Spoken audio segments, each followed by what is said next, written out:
vous invite avec joie à ouvrir la parole de Dieu ensemble au livre de Jonas.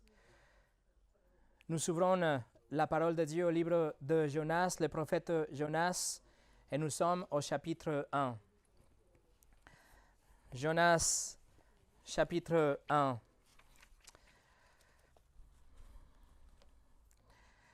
Nous avons commencé la semaine passée avec l'étude de ce livre. On a commencé la semaine dernière cette nouvelle série d'études où nous allons parcourir ce livre d'une façon expositive, verset par verset, comme on le fait d'habitude.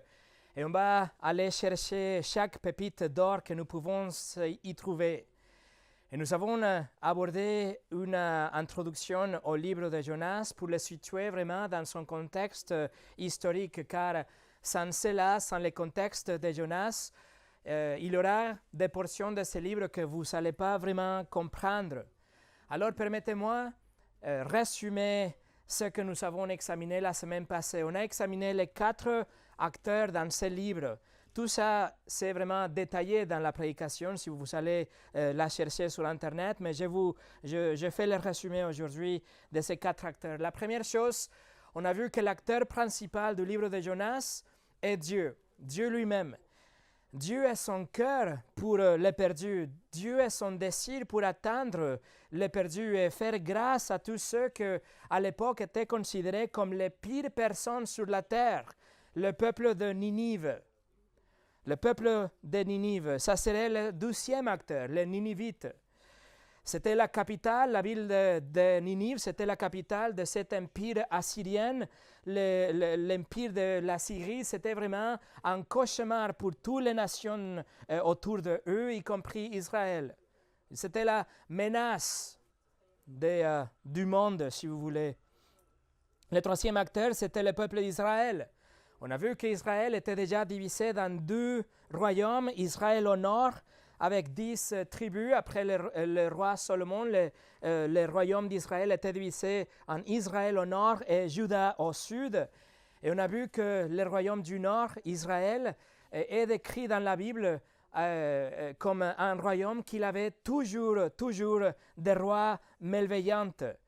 Et dans l'époque de Jonas, nous trouvons le roi Jéroboam le 12e, qui est un roi méchant, il est corrompu aussi, mais malgré son péché, il y a une période de paix et de prospérité en Israël. Même s'il avait une corruption et une idolâtrie endémique, Dieu fait grâce et accorde à ce royaume d'Israël une période de paix et de prospérité, en part grâce à une prophétie, une révélation que Dieu avait donnée au roi à travers Jonas.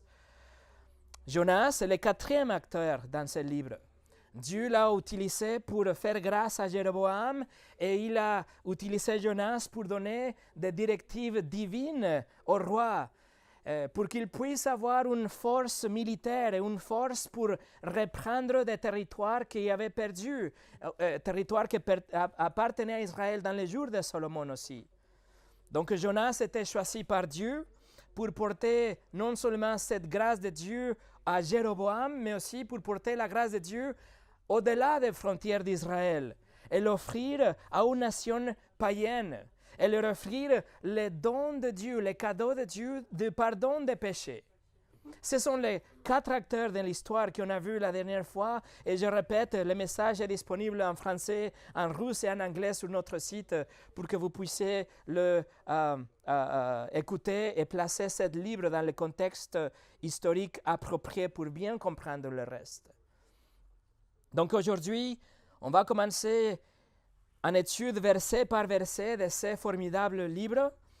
Et le récit de Jonas, du verset 1, nous plonge directement dans l'action de cette histoire.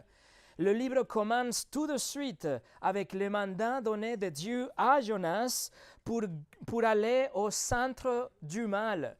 La mission de Jonas était d'aller à la capitale de la iniquité, d'aller à Ninive avec un message de grâce de la part de Dieu.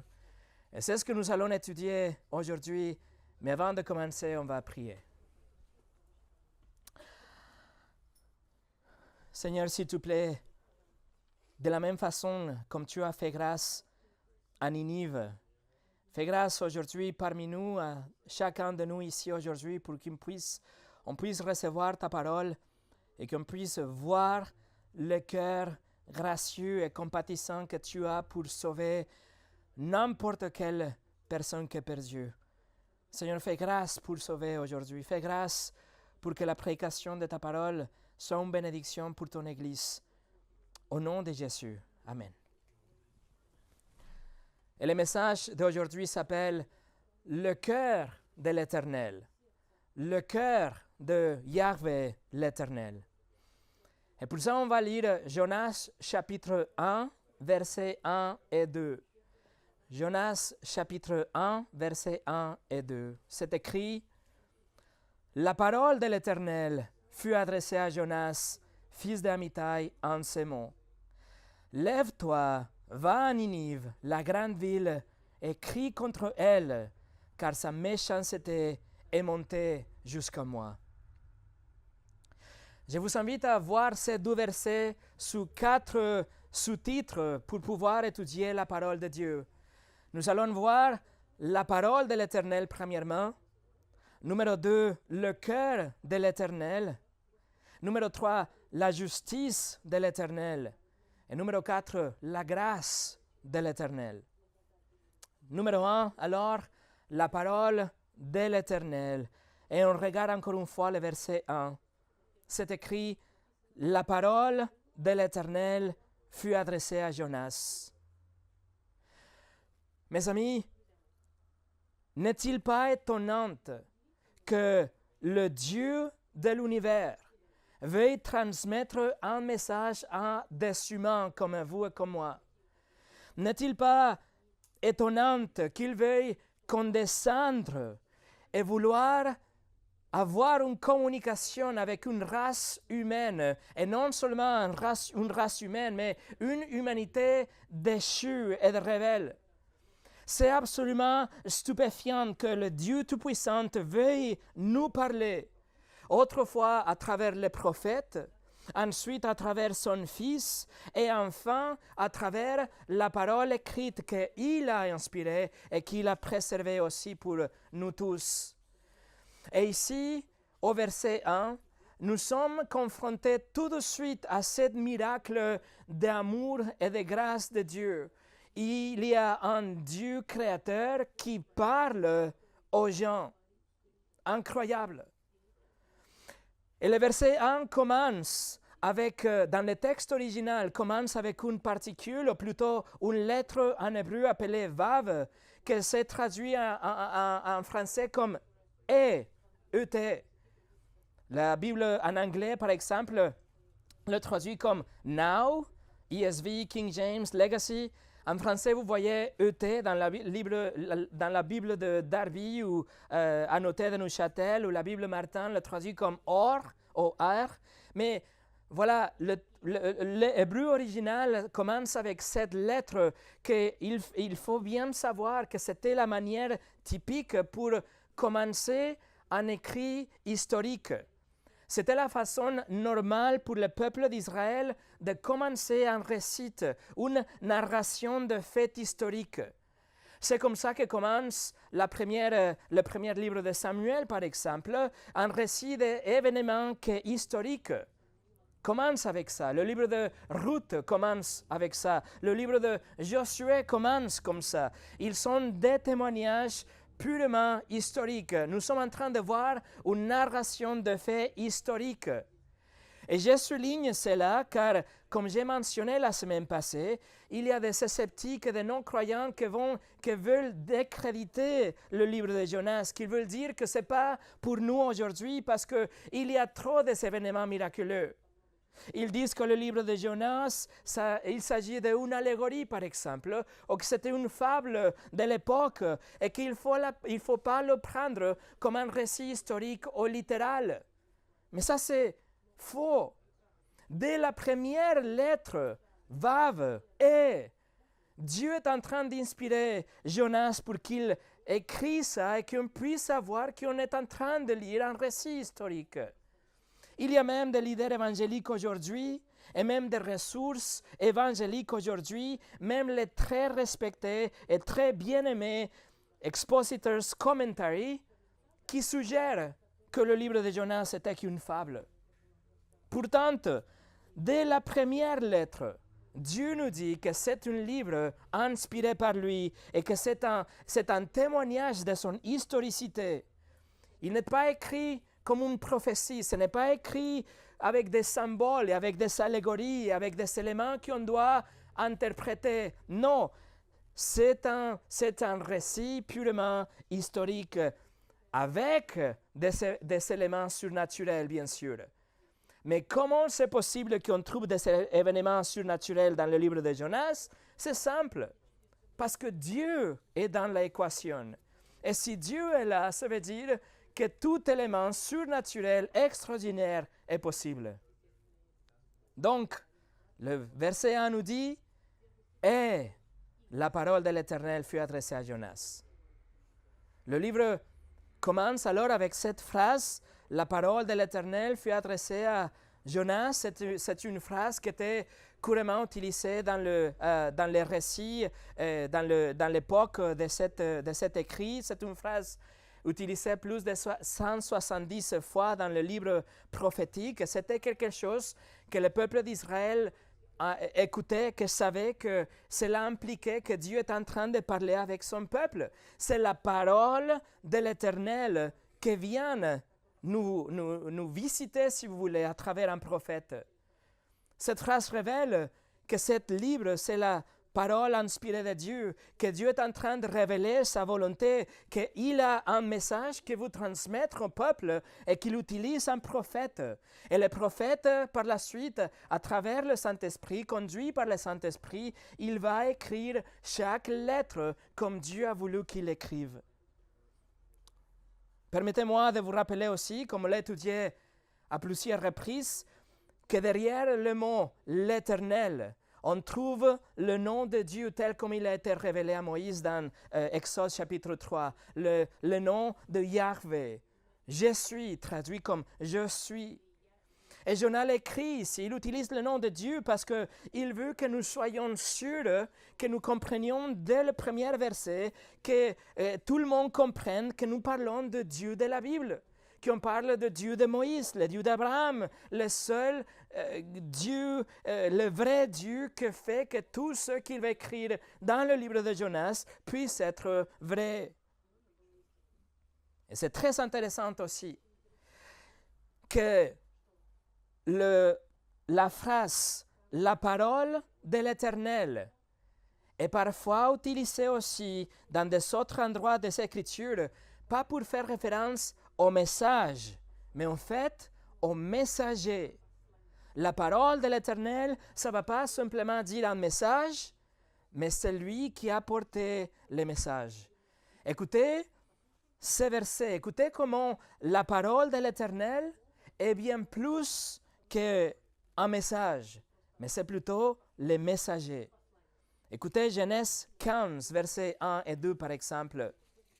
C'est écrit: après ces événements, la parole de l'Éternel est venue à Abraham dans une vision. Et il dit: Abraham, ne crains point, je suis ton bouclier, et ta récompense sera très grande. Abraham répondit: Seigneur éternel, que me donneras-tu? Je m'en vais sans enfant, et l'héritier de ma maison, c'est Eliezer de Damas. Verset 4. Alors, la parole de l'Éternel lui fut adressée ainsi: ce n'est pas lui qui sera ton héritier, mais c'est celui qui sortira de tes entrailles qui sera ton héritier. Et après l'avoir conduit dehors, il dit: regarde vers le ciel et compte les étoiles, si tu peux les compter. Et il lui dit: telle sera ta postérité. Abraham eut confiance en l'Éternel, qui le lui imputa à justice. Alors, la parole de l'Éternel est une personne. La parole de l'Éternel est lui, qui Abraham a reconnu comme le Seigneur l'Éternel. C'est une personne qui lui a conduit dehors même pour lui montrer les étoiles. Écoutez Jérémie chapitre 1, versets 4 et 5. La parole de l'Éternel vint à moi en ces mots: Avant que je t'ai formé dans le ventre de ta mère, je te connaissais. Et avant que tu sortis de son sang, je t'avais consacré, je t'avais établi prophète des nations. Vous voyez, la parole de l'Éternel est une personne. C'est quelqu'un qui connaît, qui a formé, qui a choisi, qui a consacré. La parole de l'Éternel est personnifiée dans le psaume 147 aussi, en disant que Dieu envoie sa parole et il fait fondre la glace. C'est la parole de l'Éternel, c'est une personne, c'est quelqu'un qui agit, qui est distincte à Dieu le Père. C'est une personne différente, néanmoins une personne divine. C'est une personne qui a un pouvoir de Dieu, qu'il agit en tant que Dieu, qu'il a l'autorité de Dieu, qu'il a le pouvoir de créer. Et pourtant, c'est une personne différente de Dieu le Père. Le psaume 33, verset 6 nous dit « Les cieux ont été faits par la parole de l'Éternel. » C'était la parole de l'Éternel qui a créé la création, n'est-ce pas? Genèse chapitre 1, verset 3 nous dit « Dieu dit que la lumière soit et la lumière fut. » C'était la parole de l'Éternel qui a créé. Et non seulement la parole comme une personne a créé, mais la parole aussi contrôle la création.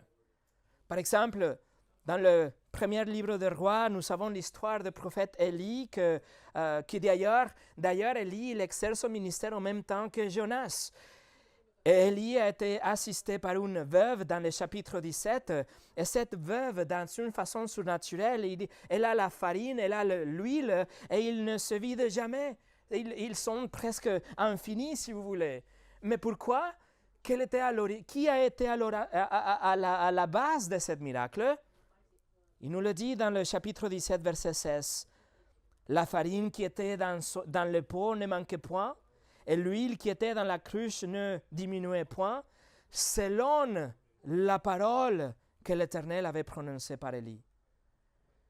La parole de l'Éternel a créé, a contrôlé, la parole de l'Éternel gouverne l'histoire, et c'est comme dans le livre de Jérémie aussi, il va exercer un jugement aussi. Écoutez comment c'est prononcé le jugement contre le Philistin. Jérémie 47, verset 1, nous dit « La parole de l'Éternel vint à Jérémie le prophète contre le Philistin. » Voilà, la parole de l'Éternel est une personne. Il est quelqu'un qui a les attributs de l'Éternel, qui est un avec Dieu, néanmoins différente ou distante de Dieu. La parole de l'Éternel est quelqu'un qui a pu être envoyé. La parole de l'Éternel, c'est quelqu'un qui, à travers lui, la création a été créée. À travers lui, la création est soutenue aujourd'hui. À travers lui, l'histoire est dirigée aujourd'hui. Et c'est à travers lui que les messages prophétiques sont donnés aussi. Alors, qui est cette personne?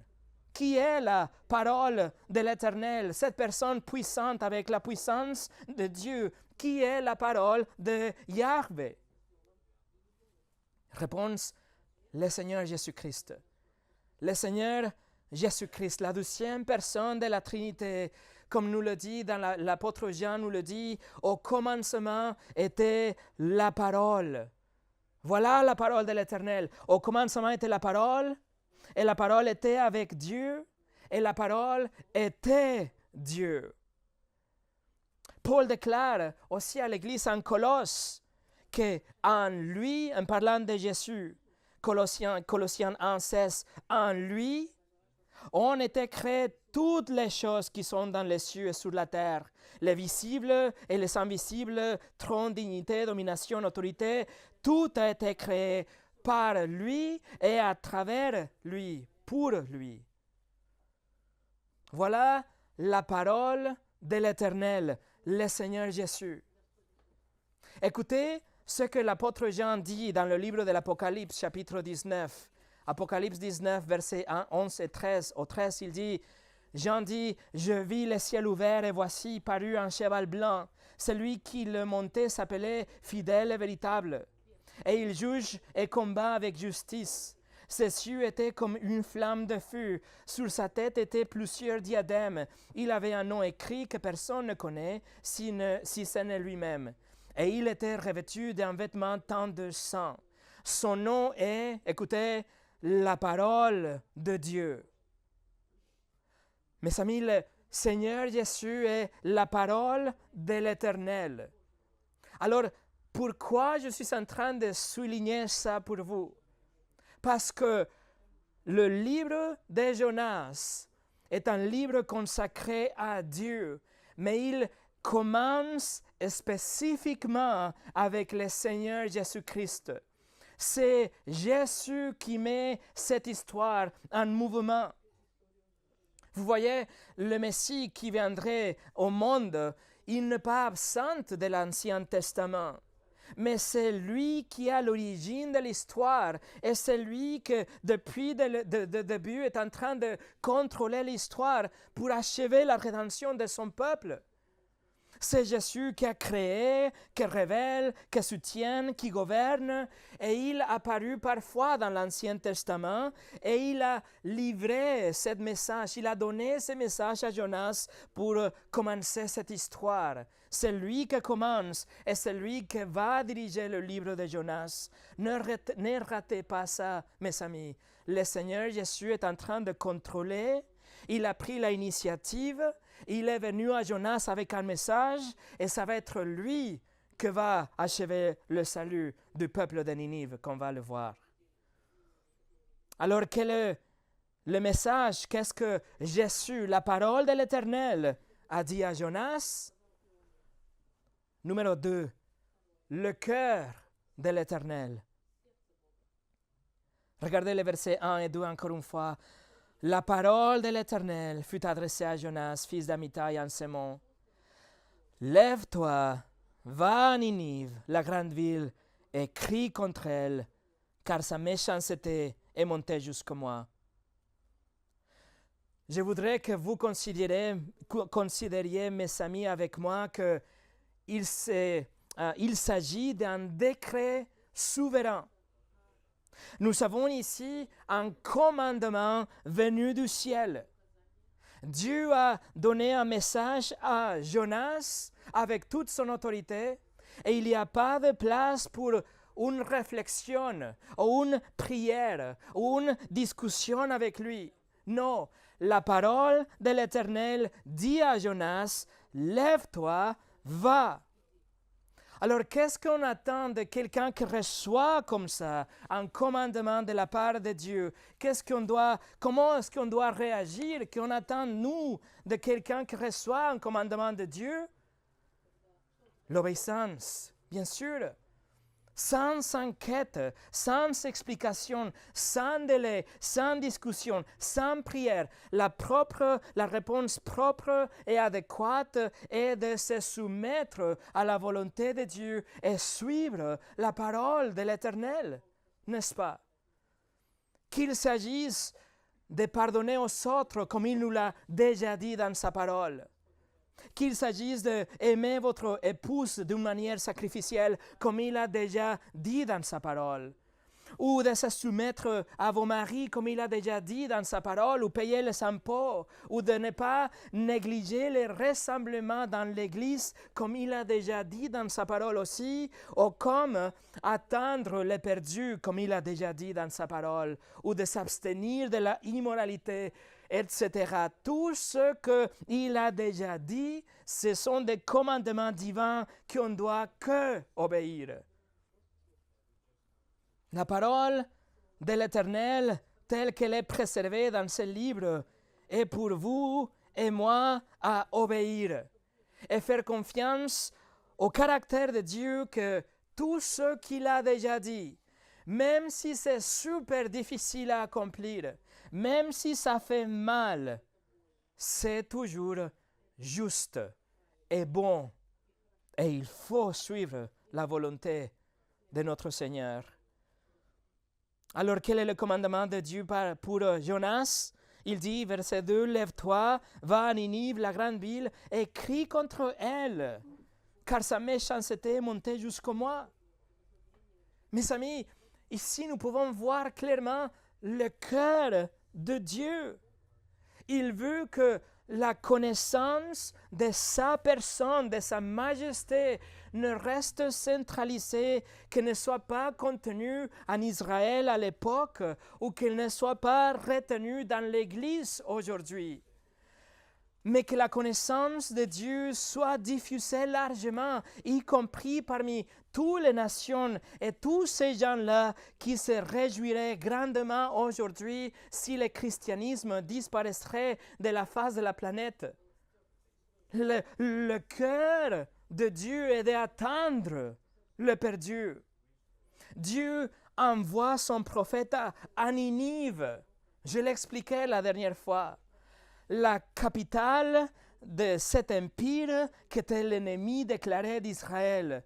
L'empire le plus puissant, le plus brutal, le plus sadique, vicieux, barbare. Et c'est là que Dieu envoie Jonas à se rendre. La grande ville, Dieu dit, la ville renommée de paganisme, idolâtrie, perversion, orgueil, pouvoir.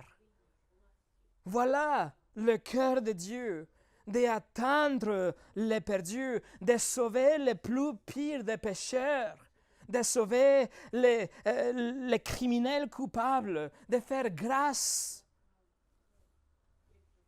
Israël avait été choisi par Dieu afin que par leur témoignage, les autres nations s'interrogent sur le Seigneur, sur Dieu, et que le salut soit étendu à ces autres nations aussi. Israël était censé être un phare d'espoir pour que toutes les autres nations soient atteintes à travers eux, grâce à leur témoignage, grâce à leur vie et grâce au Messie, bien sûr, car à travers de lui, à travers de Jésus, la bénédiction peut aller à toutes les nations de la terre. Moïse avait écrit dans Deutéronome 4, versets 5 et 6, Moïse a dit, « Voici, je vous ai enseigné toutes les lois et toutes les ordonnances comme l'Éternel, mon Dieu, me l'a commandé, afin que vous les mettiez en pratique dans les pays dont vous allez prendre possession. Vous les observerez et vous les mettrez en pratique, car ce sera là votre sagesse et votre intelligence aux yeux du peuple. Le peuple entendront parler de toutes ces lois et qui diront, cette grande nation est un peuple absolument sage et intelligent. » Vous voyez, Israël était censé être cette phare d'intelligence et de sagesse, et que toutes les nations puissent interroger qu'ils viennent à la repentance et la foi dans le Dieu d'Israël. Le psaume 96, verset 3, nous dit « Racontez parmi les nations sa gloire, parmi tous les peuples ses merveilles. » Le cœur de Dieu. En parlant d'Israël, Dieu a dit dans Ésaïe 43, 21, « Le peuple que je me suis formé publiera mes louanges. » Et concernant le Messie, Dieu a affirmé dans le chapitre 49, verset 6 d'Ésaïe, il dit, « C'est plus que tu sois mon serviteur pour relever les tribus de Jacob et pour ramener le reste d'Israël. Je t'établis pour être la lumière des nations, pour porter mon salut jusqu'aux extrémités de la terre. » Le cœur de Dieu. Nous voyons dans l'Ancien Testament à quel point les gens étaient commissionnés parfois à s'adresser directement aux nations païennes. Parfois, Abraham, par exemple, Moïse, Élisée, Élie, Daniel, par exemple, ils ont communiqué des messages dans des nations païennes. Et à travers l'Ancien Testament, il y a aussi de nombreux écrits qui font référence ou qui interpellent les autres nations pour qu'ils puissent se repentir aussi. On a des messages à travers les prophètes contre l'Égypte, Ammon, Édom, Damas, Babylone, Tyr, etc. Il y a des messages pour les autres nations parce que le désir, l'intention de Dieu, c'était d'atteindre, qu'Israël puisse atteindre les autres nations. Et c'est la même chose dans le Nouveau Testament. On arrive Au Nouveau Testament, et le Seigneur Jésus a été très clair quand il a donné cette grande mission d'évangélisation à l'Église. Il a dit dans Matthieu 28, 19, « Allez, faites de toutes les nations des disciples. » Et alors, mes amis, ce qu'on voit dans Jonas chapitre 1, verset 2, est la toute première grande commission d'évangélisation. Voilà la grande mission d'évangélisation, parce que ici, dans le livre de Jonas, pour la toute première fois dans l'histoire, Dieu commande un prophète, non seulement à dire des messages pour notre peuple, non seulement à écrire des messages pour des autres nations, mais en fait pour aller dans une autre nation avec un message du Seigneur.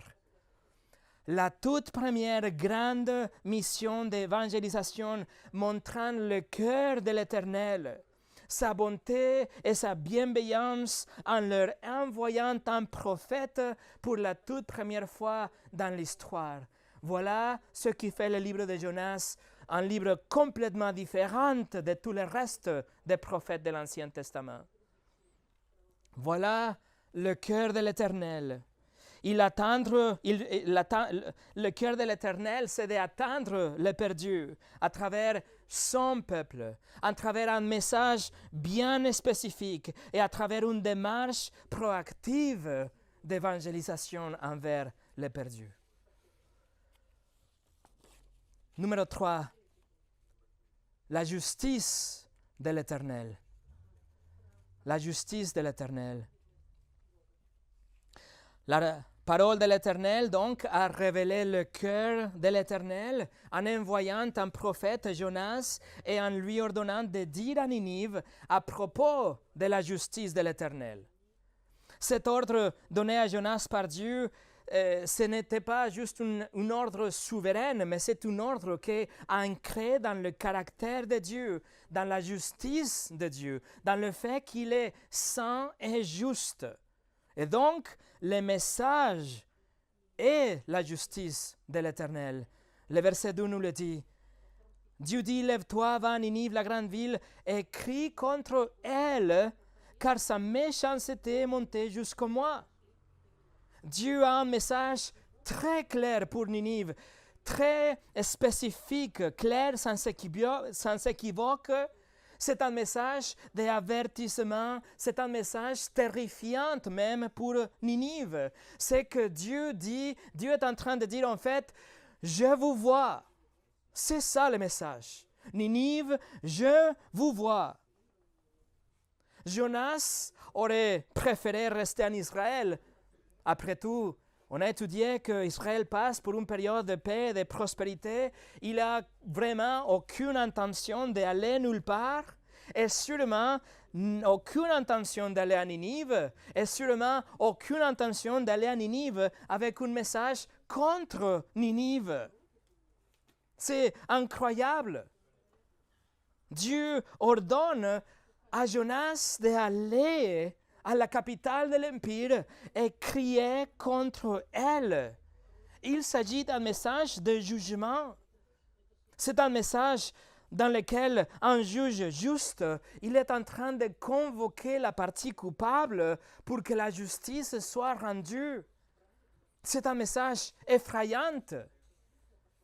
Ninive avait bénéficié d'une longue période de patience de la part de Dieu, mais maintenant ils sont appelés à plaider coupables.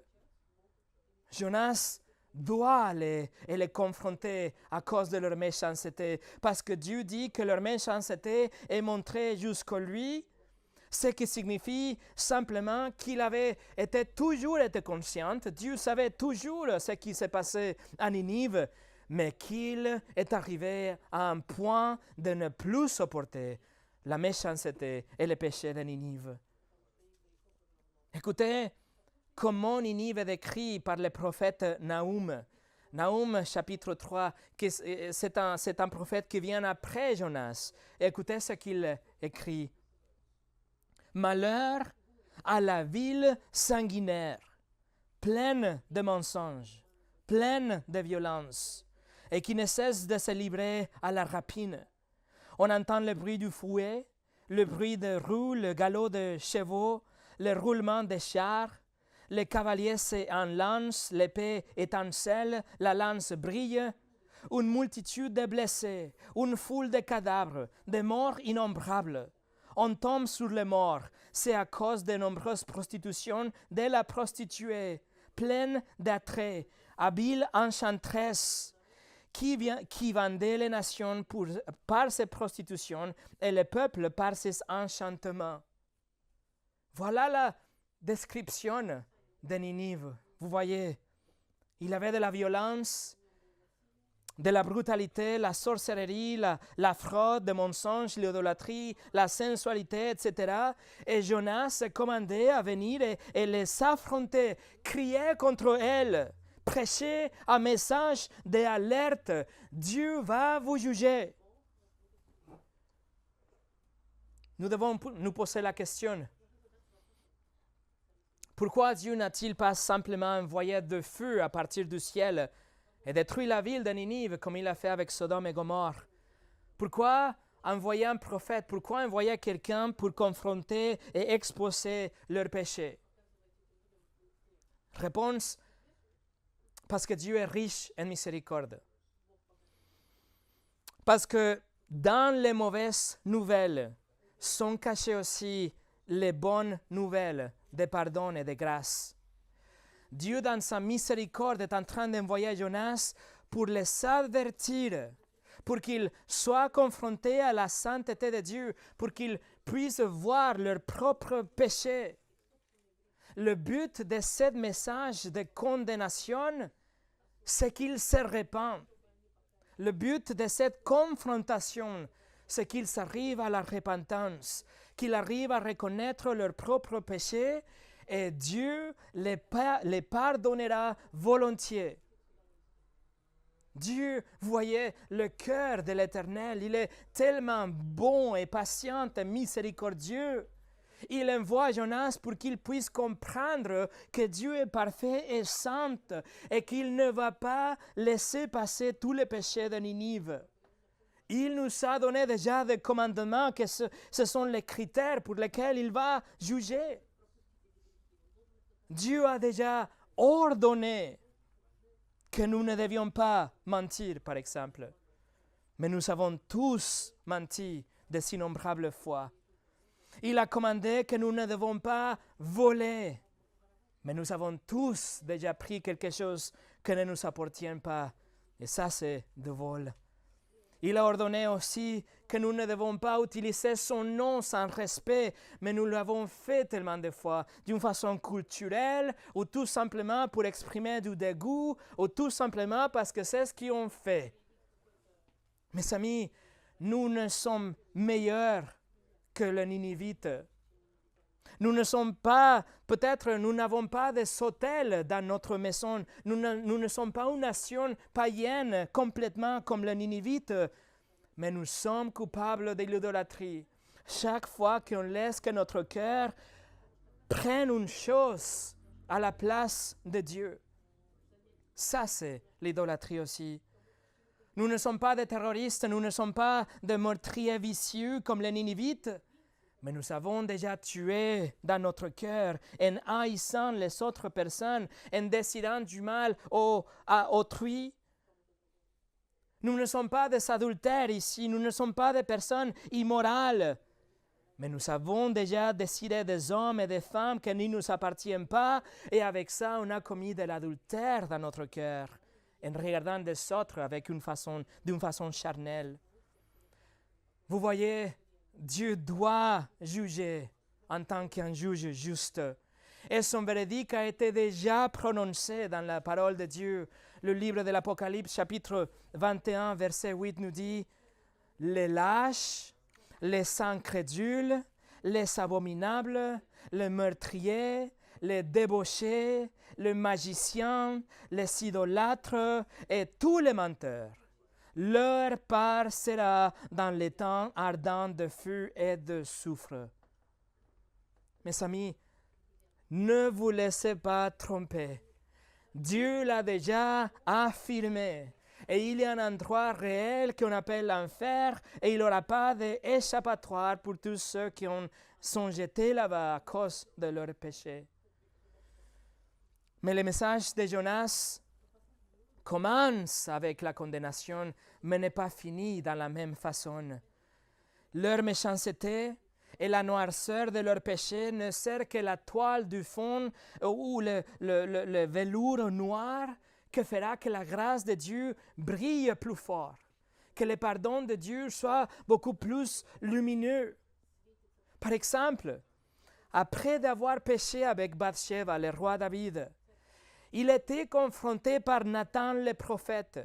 Et seulement une fois qu'il avait compris son péché, David a déclaré dans le psaume 51, « Ô Dieu, aie pitié de moi, dans ta bonté, selon ta grande miséricorde, efface mes transgressions. » David avait compris son péché.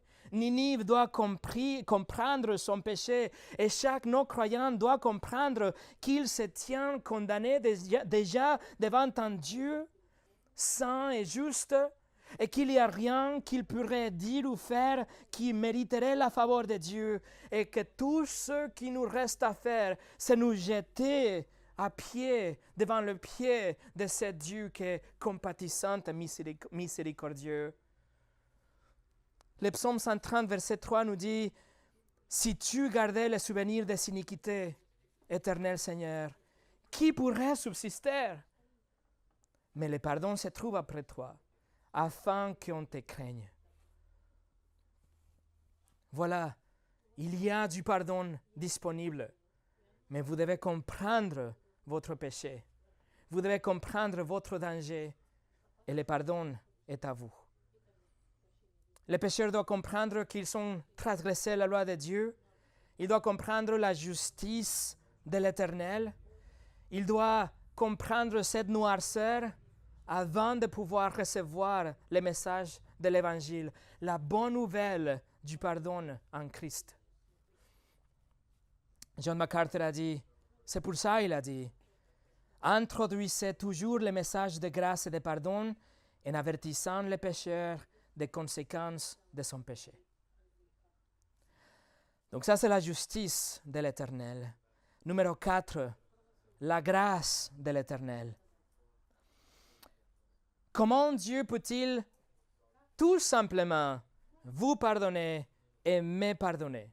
Comment Dieu peut-il tout simplement laisser passer, oublier le péché de Ninive? Réponse, il ne peut pas.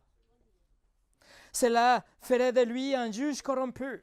Cela ferait de lui un juge qui ignore les crimes, quelqu'un qui peut être soudoyé pour qu'il se prononce en votre faveur et qu'il vous libère gratuitement.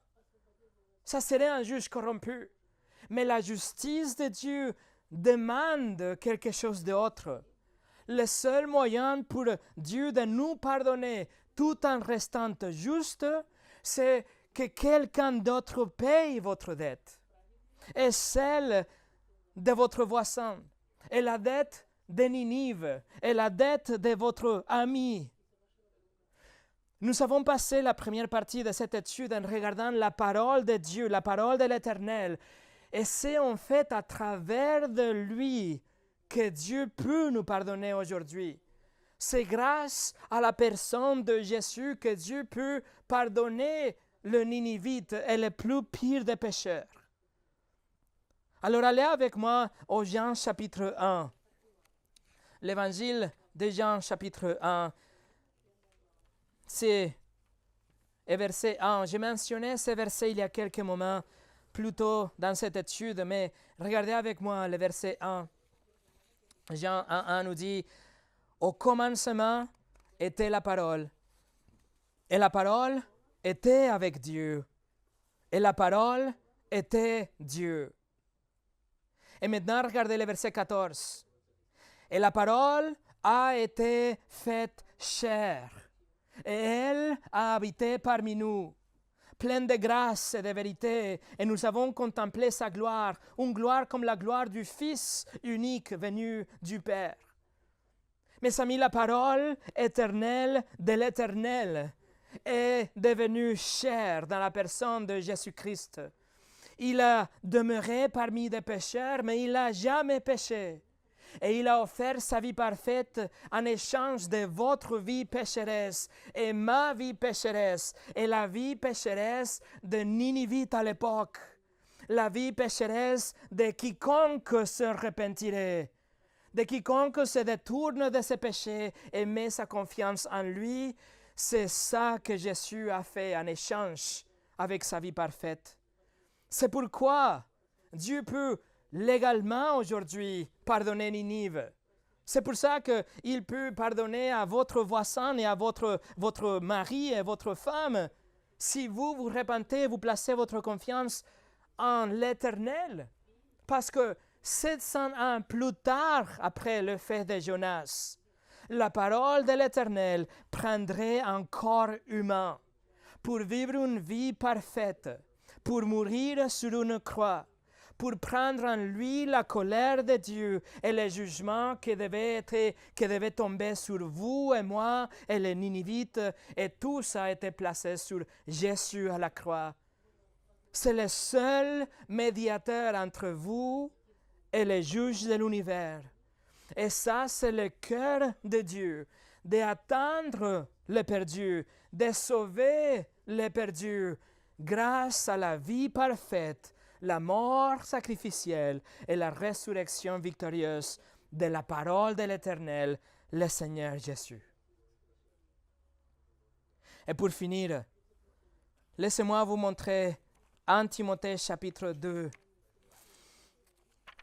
1 Timothée chapitre 2, versets 3 et 4. 3 au 6, pardon. 1 Timothée 2, 3 au 6.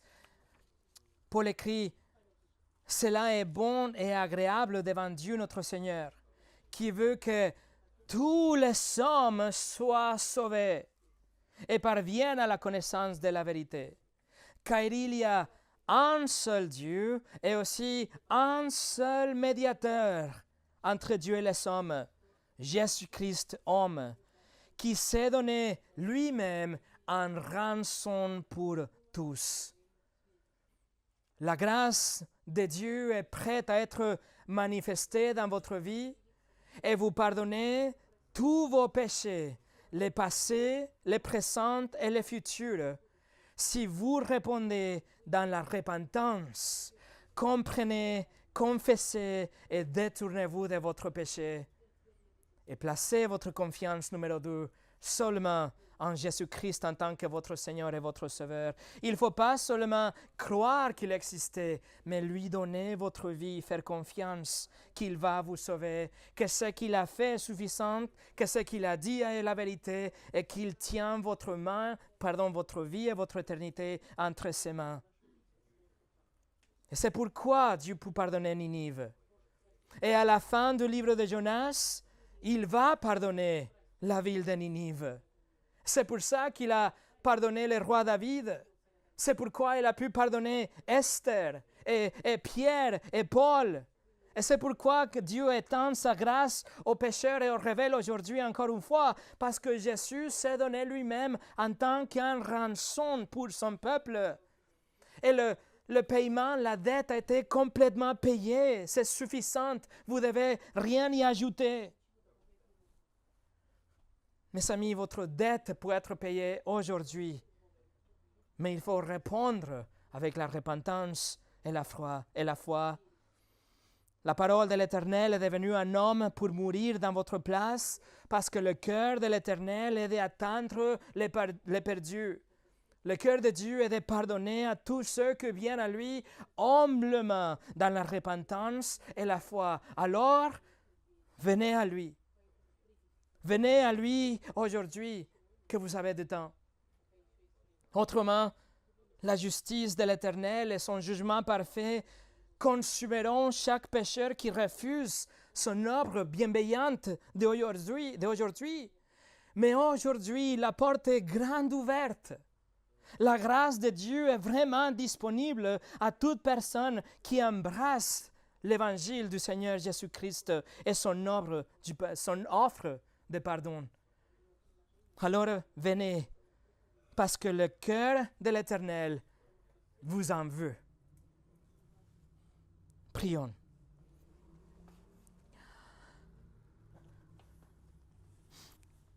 Seigneur, merci que ton cœur est tellement bienveillant, tellement compatissant et miséricordieux que tu as choisi de sauver des pécheurs perdus comme mes frères et mes sœurs ici.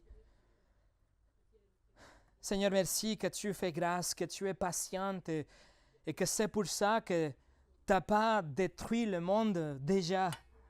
C'est pour ça que tu continues à attendre un autre jour et une autre année pour que des gens puissent venir à toi dans la repentance et la foi.